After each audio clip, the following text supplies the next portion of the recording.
ನಮಸ್ಕಾರ ಸ್ನೇಹಿತರೆ.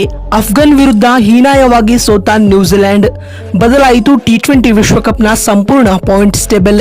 ಭಾರತ ತಂಡಕ್ಕೆ ಆಯಿತು ದೊಡ್ಡ ಲಾಭ. ಹಾಗಾದರೆ ಸುದ್ದಿಯ ಸಂಪೂರ್ಣ ಮಾಹಿತಿ ಏನು?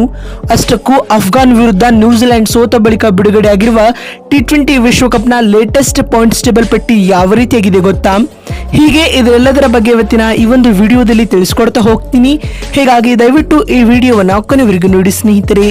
ಆದ್ರೆ ಅದಕ್ಕಿಂತಲೂ ಮುನ್ನ ನಿಮ್ಮ ಪ್ರಕಾರ ಕೇನ್ ವಿಲಿಯಮ್ಸನ್ ಮತ್ತು ವಿರಾಟ್ ಕೊಹ್ಲಿ ಇವರಿಬ್ಬರಲ್ಲಿ ಕ್ರಿಕೆಟ್ ಲೋಕ ಕಂಡ ಬೆಸ್ಟ್ ಬ್ಯಾಟ್ಸ್ಮನ್ ಯಾರು ಎನ್ನುವುದನ್ನ ಕಾಮೆಂಟ್ ಮಾಡುವ ಮೂಲಕ ತಪ್ಪದೆ ತಿಳಿಸಿ.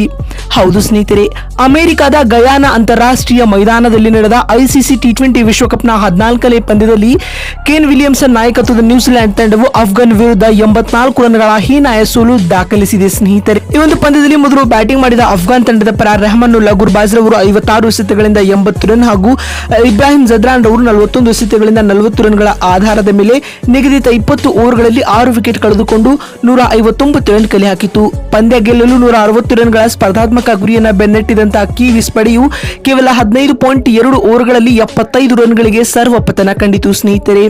ತಂಡದ ಪರ ಫಿಲಿಪ್ ಸ್ಲಾಟ್ ರವರು 18 ರನ್ ಬಾರಿಸಿ ಗರಿಷ್ಠ ಸ್ಕೋರರ್ ಎನಿಸಿಕೊಂಡರು. ಇದರೊಂದಿಗೆ ಅಫ್ಘಾನ್ ತಂಡವು 84 ರನ್ಗಳ ಭರ್ಜರಿ ಗೆಲುವು ದಾಖಲಿಸಿತು.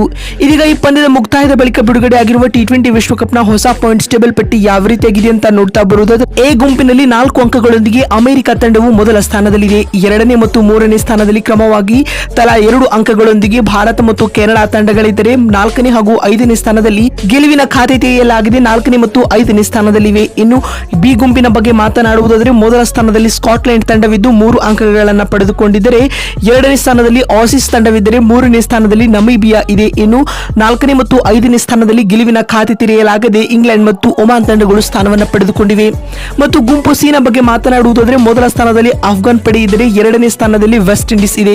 3ನೇ ಸ್ಥಾನದಲ್ಲಿ ಉಗಾಂಡ ತಂಡವಿದ್ದರೆ 4ನೇ ಸ್ಥಾನದಲ್ಲಿ ಪಪುವಾ ನ್ಯೂಗಿನಿ ಮತ್ತು 5ನೇ ಸ್ಥಾನದಲ್ಲಿ ನ್ಯೂಜಿಲೆಂಡ್ ತಂಡಗಳಿವೆ. ಇದರಲ್ಲಿ ಅಫ್ಘಾನ್ 4 ಅಂಕಗಳನ್ನು ಪಡೆದುಕೊಂಡರೆ ವೆಸ್ಟ್ ಇಂಡೀಸ್ ಮತ್ತು ಉಗಾಂಡ ತಲಾ 2 ಅಂಕಗಳನ್ನು ಪಡೆದುಕೊಂಡಿವೆ. ಇನ್ನು ಗುಂಪು ಡಿ ನ ವಿಚಾರವಾಗಿ ಮಾತನಾಡ್ತಾ ಬೋರುವುದಾದರೆ, ಮೊದಲ 2 ಸ್ಥಾನಗಳಲ್ಲಿ ಸೌತ್ ಆಫ್ರಿಕಾ ಮತ್ತು ನೆದರ್ಲ್ಯಾಂಡ್ ತಂಡಗಳಿದ್ದು ಆಡಿದ 1 ಪಂದ್ಯಗಳಿಂದ ತಲಾ 2 ಅಂಕಗಳನ್ನು ಪಡೆದುಕೊಂಡು ಟಾಪ್ 2 ರಲ್ಲಿ ಗುರುತಿಸಿಕೊಂಡಿವೆ. 3ನೇ ಸ್ಥಾನದಲ್ಲಿ ನೇಪಾಳ, 4ನೇ ಸ್ಥಾನದಲ್ಲಿ ಲಂಕಾ ಮತ್ತು 5ನೇ ಸ್ಥಾನದಲ್ಲಿ ಬಾಂಗ್ಲಾ ತಂಡಗಳಿದ್ದು ಗೆಲುವಿನ ಖಾತೆ ತೆರೆಯಲಾಗದೆ ಬಾಟಮ್ ಆಫ್ ಟೇಬಲ್ ನಲ್ಲಿ ಕುಳಿತುಕೊಂಡಿದ್ದಾರೆ. ನೋಡ್ತಿರಲ್ಲ ಬಂಧುಗಳೇ, ಅಫ್ಘಾನ್ ವಿರುದ್ಧ ನ್ಯೂಜಿಲೆಂಡ್ ಸೋತ ಬಳಿಕ ಬಿಡುಗಡೆ ಆಗಿರುವ ಟಿ20 ವಿಶ್ವಕಪ್ನ ಹೊಸ ಪಾಯಿಂಟ್ಸ್ ಟೇಬಲ್ ಪಟ್ಟಿ ಯಾವ ರೀತಿಯಾಗಿದೆ ಅಂತ ತಿಳಿಸಿಕೊಡುವ ನಮ್ಮ ಈ ಪ್ರಯತ್ನ ನಿಮಗೆ ಇಷ್ಟವಾಗಿದ್ದಲ್ಲಿ ತಪ್ಪದೆ ಈ ಕೂಡಲೇ ಈ ವಿಡಿಯೋಗೊಂದು ಲೈಕ್ ಮಾಡಿ. ವಿಡಿಯೋವನ್ನ ಇಲ್ಲಿವರೆಗೂ ನೋಡಿದ್ದಕ್ಕಾಗಿ ಧನ್ಯವಾದಗಳು.